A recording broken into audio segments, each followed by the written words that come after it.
예, 더불어민주당 차기 당대표에 도전하는 송영길 의원이 또 우리 전북을 모처럼 찾았습니다. 또 반가운 얼굴이죠. 여러 가지 이야기 또 나눠보도록 하겠습니다. 안녕하세요. 네, 안녕하십니까? 반갑습니다. 예. 반갑습니다. 전주는 어떻게 자주 찾으시는 편이세요? 뭐 자주 오지는 못하지만 오면 한옥마을에서 네. 머물기도 하고 원광대학교 특강 때문에 오기도 하고 그랬습니다. 특별한 또 인연이 있으시다고 우리 전라북도. 예. 네, 제가 여산 송씨인데 네, 우리 익산군 여산면이 저희 시조묘가 있는 곳입니다. 아, 그러군요. 네. 네. 전주에 오시면은 첫인상이 어떠세요? 예. 너무 포근하고 좋죠. 근데 좀 고향이 아담하고 소박한 느낌도 있고. 예. 네. 원래 고향은 또 고흥이시다고. 예, 그렇습니다. 전남 고흥입니다. 오늘 그 방문은 특별한 목적이 있으셨는지요? 전북도청도 방문하신 것 같고요. 전주시, 뭐 그렇습니다. 완주군까지 다 일정이 예. 있으시던데. 아무래도 이번에 이제 3월 9일 날 이 대통령 선거 1년 딱 전 날입니다. 그래서 지난 3월 9일에 이낙연 당 대표께서 대통령 출마를 위해 사표를 냈고요. 네. 그래서 당대표 사퇴를 했죠. 5월 8일, 9일경에 우리 민주당 전당대에서 새로 당 대표를 선출해야 됩니다. 아무도 저도 그 준비를 하고 있는데 예. 공식적으로는 아직 못 하고 있습니다. 왜냐하면 그렇겠죠. 4월 7일 서울, 부산, 보궐선거에 집중해야 되니까. 대신 이제 지역을 다니면서 여러 가지 지역 현안 문제 청취를 하고 있습니다. 네. 우리 송영길 의원은 지금 국회 외교통일위원장님도 외통위원장님도 맡고 계시고 인천시장님도 또 역임하셨고 5선이시잖아요. 네. 20년 이상 정치하고 계시는데 비결은 어디 있습니까? 예. 한 가지 일 20년 하기 쉽지 않잖아요. 글쎄 말입니다. 참. 예. 정치하기가 참 쉬운 일이 아닌데, 예. 뭐 저는 이것에 또 여기서 사명을 발견하고 뛰고 있으니까 우리 딸 아들이 저한테 물어봐요. 제가 원래 변호사를 했습니다. 네. 아빠 변호사 하지 왜 정치했느냐? 예. 수입도 또 떨어지고. 근데 저는 그 민족 통일에 대한 어떤 강한 열망이 있는 것 같아요. 우리 모든 국민들이 다 마찬가지겠습니다만 저는 막 이 개성분단 파티도 저 차고 있는데 이 분단의 이 쇠사슬이 내 몸속에 뭐 쇠붙이가 막 박혀있는 느낌이라 그럴까요?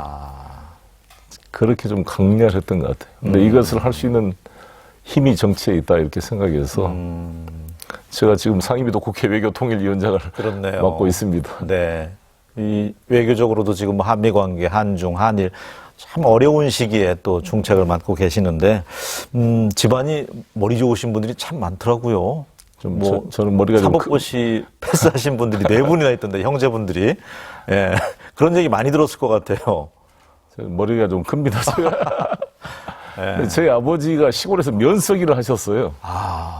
근데 아버지는 이렇게 정치적인 수완이 그런 게 별로 박질 않으셔서 그냥 부면장만 하시고 퇴임했습니다. 근데 이제 아예 못 배운 한이 있어서 저희 자녀들을 잘 교육을 시키셨는데 네.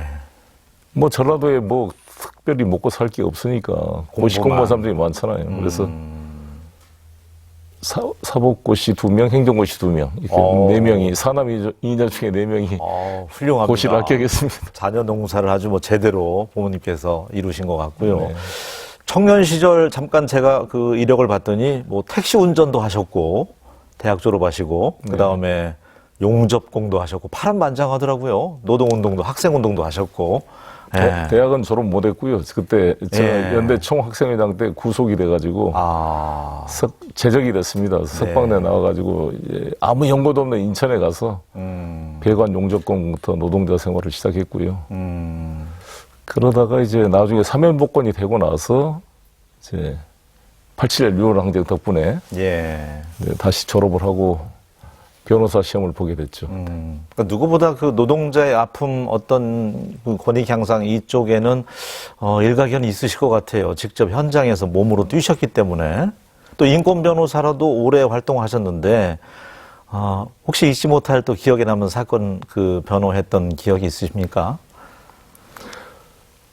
저는 이제 제가 연세대학교를 졸업했는데 우리 표가 진리가 너희를 자유케 하리라 이 요한복음 말씀인데 저는 저를 노동운동하게 만든 힘이 그 성경 말씀에 너희가 눈에 보이는 형제를 사랑하지 않으면서 어떻게 보이지 않는 하나님을 사랑한다고 말하느냐.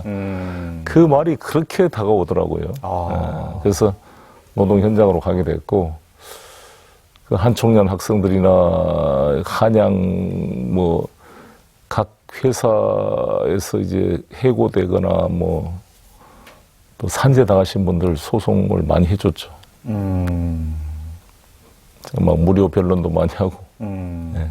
요사이 보더라도 그 택배 기사님들도 과로로 쓰러지고 보면 뭔가 우리가 제도적으로도 법안도 마련하고 그분들의 권리도 좀 찾아줘야 되겠고 이런 생각이 드는데 보시면서 남다른 생각 드실 것 같아요. 그렇습니다. 택배 노동자도 우리 민주당 을지로위원회에서 잘 합의를 해서 크게 도움이 됐습니다. 사전 준비 작업 하고 이런 거를 작업 시간에서 다 좀 제외시키고 그래가지고 별도로 이제 분리해서 많이 과로가 안 되도록 좀 합의를 봤습니다. 이제 앞서 언급하신 것처럼 이제 대선이 1년 앞으로 다가왔는데 문재인 정부에서도 어쨌든 집값을 잡지는 못했잖아요. 우리 전라북도도 큰 걱정입니다. 예, 전주도 집값이 이렇게 오른다고요. 6억 이렇게 자고 일어나면 아파트 가격만 상승하는 것 같은데 보관을 하나 갖고 계시다고 들었어요. 누구나 집, 누구에게나 집. 예, 말씀을 좀 해주신다면요. 저도 지금 전세 아파트 살고 있어요. 근데 그러세요? 우리나라가 20년, 30년 동안 집을 그렇게 지어서 주택 보급률이 100%가 넘었지만 아직도 무주택자가 43%입니다. 그 이유는 뭐냐면 집을 지어 놓으면 돈 있는 사람이 집을 사지 돈 없는 사람이 못 사잖아요. 투기를 막는다고 LTV, DTI 이것을 소위 이제 집값의 60%, 40% 이렇게 대출을 제한하다 보면 은행에서 돈을 빌릴 수가 없으니까 진짜 실수요자는 집을 못 사게 되고 돈 현금을 가지고 있는 사람들은 은행에 의존할 필요가 없으니까 DTI, LTV가 의미가 없잖아요.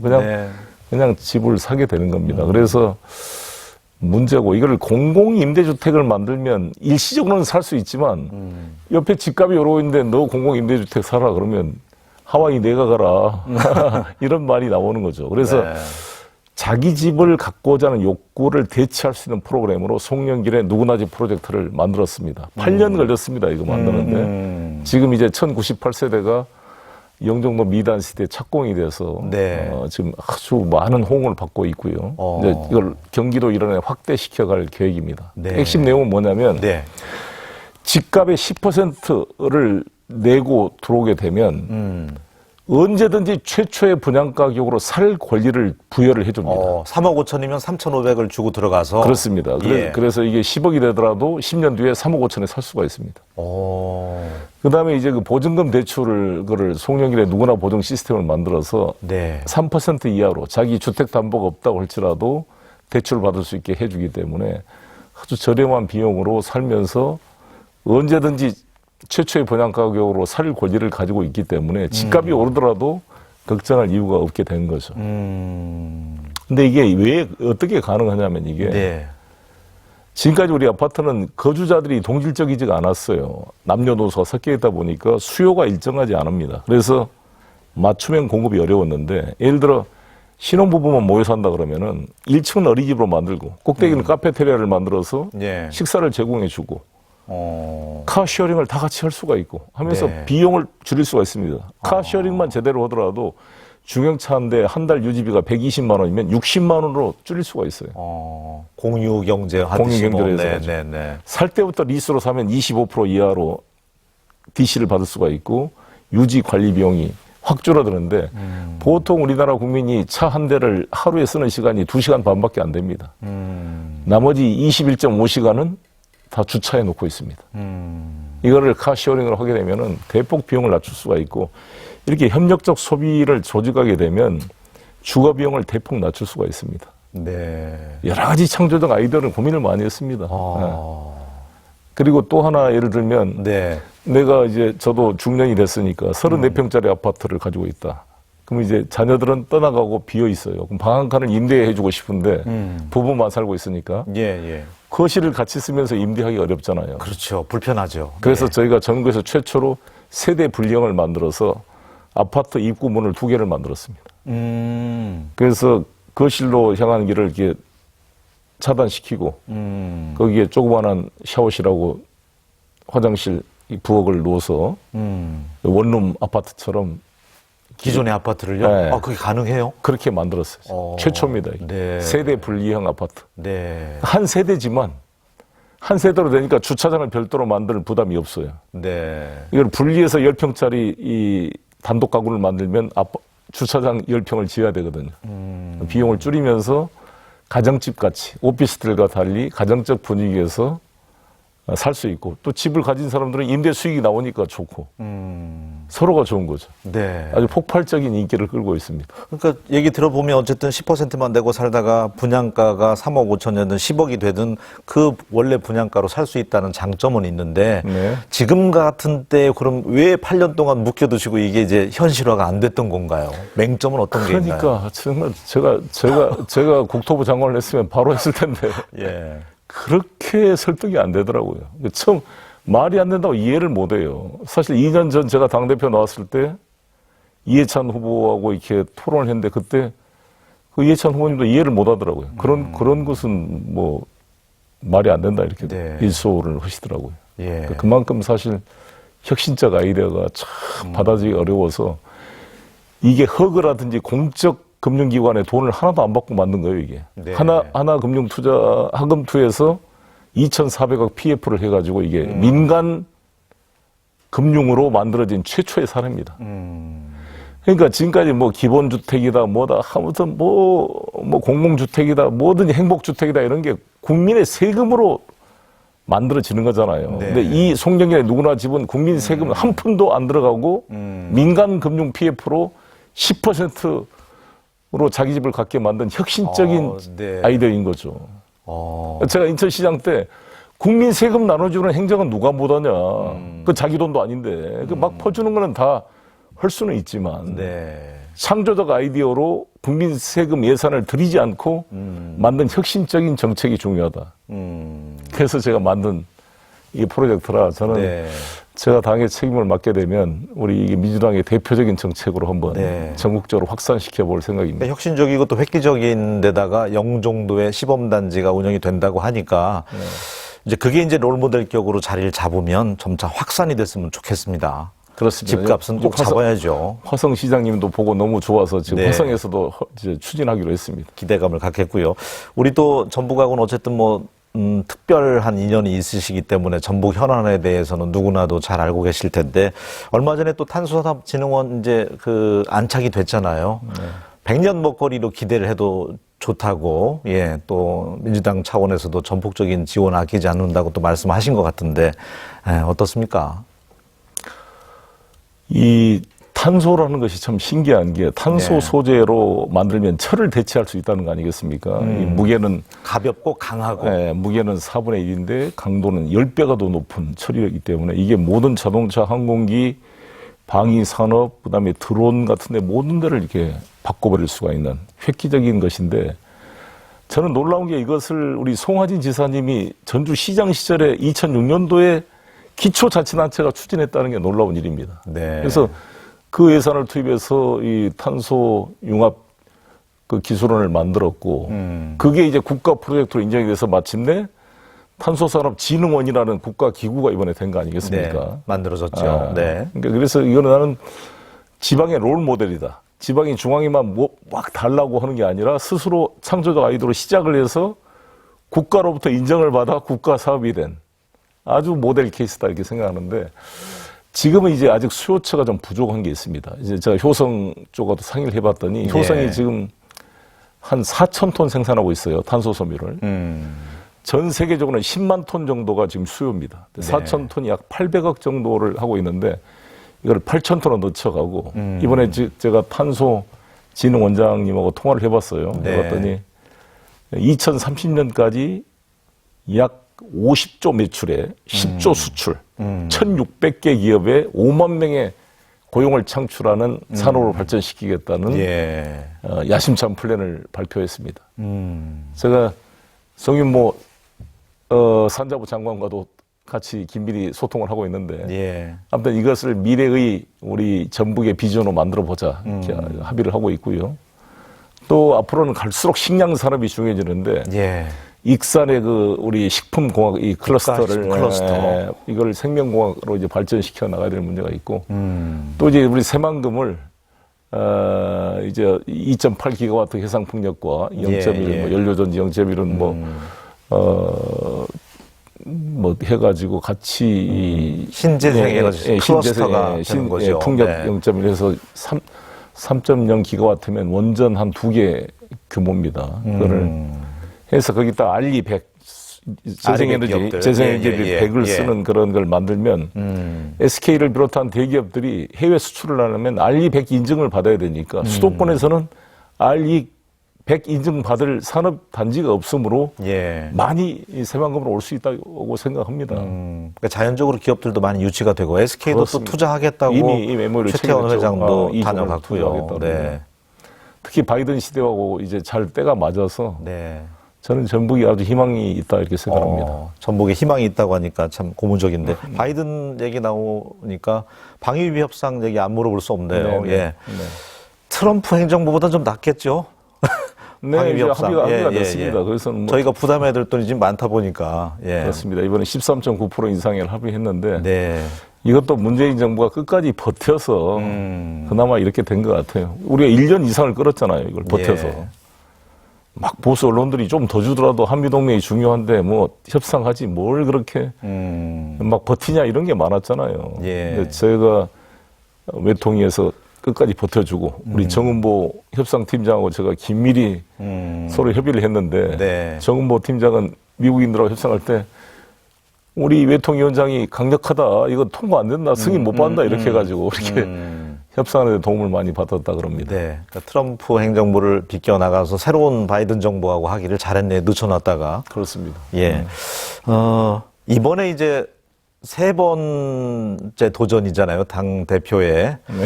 내공도 많이 쌓이셨고, 또 행정, 인천시장 역임하시면서 행정도 이제 쌓아놓으셨고, 이제 마지막 활용점정만 하시면 될 것 같은데, 어떻습니까? 이번 세 번째 도전은, 당 대표 도전. 그렇죠. 아무래도 고민을 하는 시간이 많아졌고요. 예. 또 생각도 깊어졌다고 봅니다. 그리고 요즘에 다녀보면 송영길 고생했다, 할 때 됐다 이런 공감대가 있는 것 같고요. 네, 네. 제가 나이는 제가 아직 63년생이니까 60이 안 됐는데 선수는 제가 37살에 국회의원이 돼가지고 네. 5선이니까 네, 뭐. 5선에 인천시장까지 6선이니까 박병석 의장님하고 이낙연 대표가 저하고 3명 회사로 치면 입사 동기죠? 입사 동기인데 네. 세 사람만 지금 현역에 남아 있습니다. 한 분은 국회의장, 네. 한 분은 대통령 나가신다 그러는데 예. 송영길이 당대표 올 때 됐지 않았느냐 이런 공감대가 있는 것 같습니다. 예.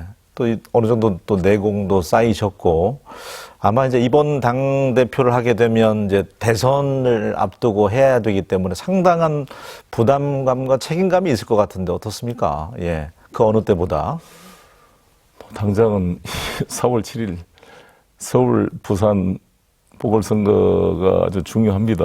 아주 어려운 선거인데 아무튼 최선을 다해서 일단 그 승리를 위해서 열심히 뛰겠습니다. 윤석열 전 검찰총장은 이제 사회인이 됐는데 출마하시겠죠? 그렇게 생각하고 계시죠? 네, 그러겠죠. 신경은 안 쓰이세요? 어떻습니까? 글쎄요. 그런 분이 아무튼 지지율 1등이 됐다는 것은 우리가 반성해야 될 면이 있다. 그러니까 윤석열 본인의 어떤 대통령감으로서의 지지인 면도 일부는 있겠지만 상당 부분은 우리 정부나 우리 당에 대한 어떤 미움, 불만이 그렇게 이제 반사 효과로 이렇게 보이는 거 아니겠습니까? 네. 네. 그런 면이 있는데, 근데 이제 검찰총장이란 자리는 불만이 있더라도 그게 공직의 마지막 자리가 되는 것이 여야를 불문하고 좋다고 봅니다. 그렇지 네. 않겠습니까? 이게 검찰총장이라는 막강한 최고 권력의 자리가 정치를 위한 발판이 돼버리면 여든 야든 간에 바람직한 건 아니다. 이렇게 보여집니다. 그래서 저는 이렇게 정치를 할 것 같았으면 애초에 검찰총장을 맡지 말든지 일찍 사표를 내든지 네. 아니면은 임기를 끝까지 지키고 나는 이것을 공직의 마지막으로 하겠다고 정말 검찰인으로서 후배들의 귀감이 되도록 마무리를 하든지 그렇게 했어야 되는 게 하나 아쉬움이 있습니다. 네, 그러나 이제 어차피 뭐 본인의 그건 뭐 선택이니까 정치로 나오시게 되면 정치라는 것은 검찰만이 하는 영역은 국가 영역 중에 지극히 일부분이잖아요. 네.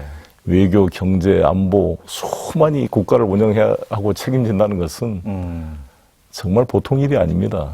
축적의 시간이 필요합니다. 그렇죠. 네. 정치라는 것도. 20년 해보시니까 정치도 만만한 게 아니잖아요. 옛날 반기문 유엔 사무총장님도 했다가 또 안 됐고 쉽지 않잖아요. 결코. 그렇습니다. 경험 없이는. 그렇습니다. 예. 사람의 마음을 얻는다는 게. 네. 그리고 또 특히 외교 안보는 얼마나 소중합니까? 이건 경륜이 필요하다고 봅니다. 우리 외통위원장님은 외국어를 또 그렇게 잘하시더라고요. 5개 국어, 러시아어까지 영어, 중국어 뭐 어떻게 이렇게 외국어를 잘하세요? 잘하는 게 아니라 외국어는 어려워서 잘할 수는 없습니다. 그냥 네. 흉내를 내는 건데요. 예. 저는 아까 말씀드린 것처럼 이 민족 통일에 대한 강한 열망이 있어서 우리 민족의 분단을 해결하려면 4대 강국을 잘 알아야 된다. 4대 강국의 언어와 역사와 문화, 그 인맥을 만들자. 그래서 제가 초선 때부터 되자마자 방송대 중국어과를 졸업을 하고 예. 등록해서 공부를 했고요. 일본어과를 또 졸업하고 제가 사업시험은 프랑스어로 봤고요. 아유. 그래서 제가 한 프랑스 군의 회장을 맡아서 네. 레종 도네르 훈장을 받았습니다. 러시아 또 훈장도 이제 받으셨잖아요. 러시아 오르지나 드루비지 국가우훈장을 받고 푸틴 대통령과 친분을 맺었죠. 네. 그래서 지금은 이제 러시아를 열심히 공부하고 있습니다. 네. 아유, 부럽습니다. 예. 하나를 붙이면 또 다른 하나를 붙이기가 수월하다면서요, 외국어가. 습관처럼 해야 되니까. 예. 네. 그래도 어렵습니다, 이게. 자, 오늘 또 모처럼 우리 전북을 찾은 더불어민주당 차기 또 당권에 도전하는 우리 송영길 국토외통위원장님과 함께 이야기 나눠보고 있는데, 모처럼 또 우리 전북 찾아주셨으니까 도민들에게 마지막 인사 말씀 카메라 보고 남겨주셨으면 좋겠습니다. 저는 여산 송씨라서 익산이 저희 시조의 뿌리여서 항상 전북에 대한 애정을 가지고 있습니다. 우리 전북인들은 정말 포근한 마음과 이 풍요로운 이 들판 속에서 따뜻한 인심과 이렇게 착한 품성을 키워왔습니다. 우리 전북이 이 미래 세대의 그런 그린 에너지와 또 식품 생명공학의 산실이 돼서 대한민국을 먹여 살리는 핵심 산업의 기지가 될 걸로 생각이 들고 새만금을 통해 세계로 뻗어나가는 비전을 만들 수 있다고 생각합니다. 저도 정말 이 서해안벨트가 제2의 지중해로 발전을 하고 이 인천, 평택, 우리 새만금, 이 목포까지 이 구조가 이탈리아의 베네치아처럼 이렇게 대륙과 해양을 포섭하는 그런 번영의 중심이 될 수 있도록 노력하겠습니다. 알겠습니다. 오늘 여러 가지 이야기 나눠봤지만 서민들에게는 마음 한켠에 내 집 마련의 꿈이 꼭 있잖아요. 네. 누구나 집, 네. 그 프로젝트는 꼭 관철을 시켜줬으면 좋겠습니다. 네. 예, 오늘 함께 해주셔서 고맙습니다. 네, 감사합니다. 예. 예, 요즘 주변에 봄꽃이 참 좋습니다. 지역마다 봄꽃 축제는 없어졌지만 그래도 산책로 따라서 봄꽃 보시면서 봄을 좀 느끼셨으면 좋겠습니다. 저는 다음 시간에 다시 인사드리겠습니다. 고맙습니다.